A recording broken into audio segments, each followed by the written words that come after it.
A crítica literária dessa semana, com toda certeza, é uma encomenda.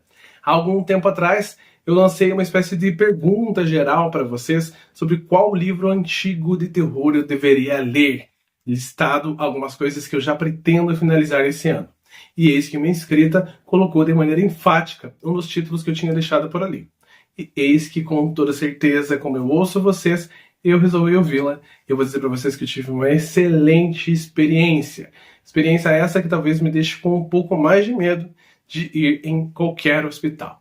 Vou contar para vocês o que eu achei sobre esse livro, mas antes eu peço que vocês se inscrevam nesse canal, curtam esse vídeo e compartilhem com os seus amigos, principalmente aquele amigo que tem medo de tomar injeções.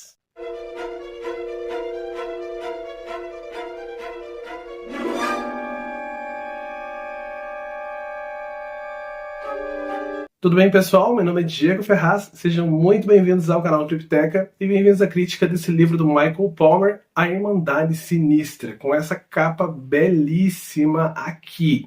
E essa edição já está sendo difícil de ser encontrada, então caso você tenha na sua biblioteca ou caso você tenha em um sebo próximo a você, compre logo porque vale a pena ter em suas mãos e não só em suas mãos.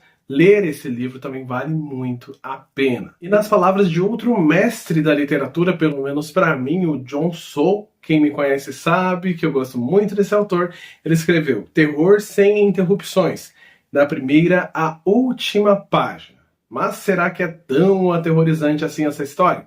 Vamos embarcar primeiro na sinopse. Aqui o nosso protagonista vai ser o David Shelton, um médico, cirurgião, que vai meio que tomar a folga de outro grande médico que trabalha ali num grande hospital de Boston. E esse outro grande médico ele vai passar por alguns congressos e ele vai ficar ocupando o seu lugar e os seus casos por um tempo. E além desse personagem, nós temos outra personagem que é uma enfermeira, a Christine Bell, que é uma moça que quer muito fazer o bem para todos, que está ali sempre ajudando, uma excelente enfermeira de primeira mão quando a gente vê ela nas primeiras páginas. Só que tem alguns segredos ali naquele hospital, segredo esse que é de um grupo de enfermeiras que criam uma espécie de irmandade muito bem criada mesmo, muito bem estabilizada, não só ali naquele hospital, como em diversos hospitais, e essa irmandade serve para recolher alguns casos de possível eutanásia. Eutanásia é esta que acontece sem ninguém saber. Então, eles acham que um paciente merece morrer porque está sofrendo demais, coisas nesse sentido. Eles acabam fazendo um comitê de pesquisa, um comitê de avaliação e acabam sim dando autorização para que essas enfermeiras noturnas acabem conseguindo fazer esse crime. Não é nenhum spoiler, isso aqui já está na sinopse do livro e também na orelha. A história da Christine vai se envolver com a história do David quando acontece uma coisa que aí sim seria spoiler contar para vocês, mas é uma coisa que dá uma grande reviravolta nessa história e que coloca o nosso personagem principal como o pilar central ali daquele grupo.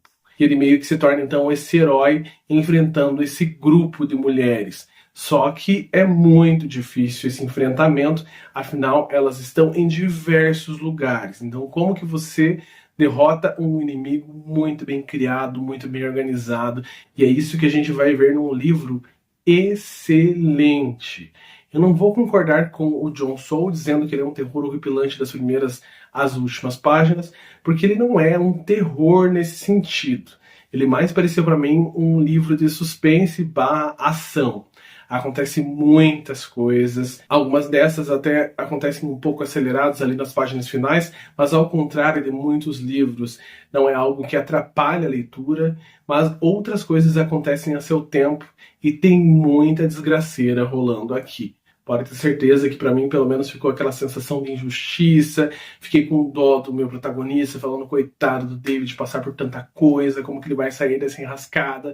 E é legal você ver protagonistas que a gente não consegue imaginar como de fato eles vão sair daquela situação, porque as situações que vão ocorrendo são cada vez mais absurdas, mas não absurdas no sentido do inverossímil, do sem lógica. É tudo muito plausível dentro da história. E acho que para mim isso que deixa com que os romances de suspense dos anos 80, dos anos 70 sejam tão legais, porque aqui tem um cuidado com a história, um primor, as pontas soltas são muito bem amarradas, não tem essa velocidade extrema de entregar uma história, não tem essa necessidade de um plot twist.